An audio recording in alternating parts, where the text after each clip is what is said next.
ലക്ഷം തിരിച്ചു വാങ്ങി സർക്കാരിന്റെ പദ്ധതിയിൽ ചേരുകയാണ്. നിങ്ങളെ സംബന്ധിച്ചിടത്തോളം സുരക്ഷിതം. ലീഗ് വീടുണ്ടാക്കി തന്നിട്ട് നിങ്ങളതിൽ താമസിക്കുന്നു എനിക്ക് തോന്നുന്നില്ല. ലീഗ് വീടുണ്ടാക്കി അതിൽ താമസവും തുടങ്ങി. 51 കുടുംബങ്ങളാണ് ഇന്ന് വീട്ടിലേക്ക് കയറി താമസം തുടങ്ങിയത്. പക്ഷേ സർക്കാർ വീട് എവിടെ? KT ജലീൽ.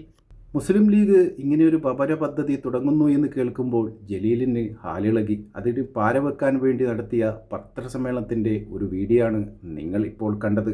പക്ഷേ മുസ്ലിം ലീഗ് നേതാക്കന്മാർ അതൊന്നും വകവച്ചില്ല.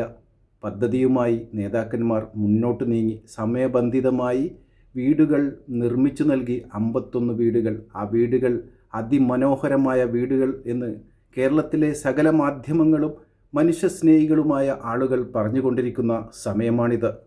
അവിടെ ജാതിക്കോ മതത്തിനോ വർഗത്തിനോ ഒന്നിനും പ്രാധാന്യം കൊടുത്തിട്ടില്ല. ആർക്കാണോ വീട് വേണ്ടത് അയാൾക്ക് വീട് നിർമ്മിച്ച് നൽകി.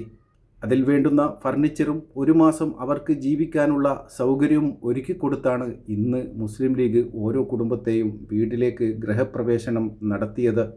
ഓരോ മുസ്ലിം ലീഗ് പ്രവർത്തകനും അഭിമാനത്തോടു കൂടി തന്നെ തല ഉയർത്തി പിടിച്ച് നടക്കാം.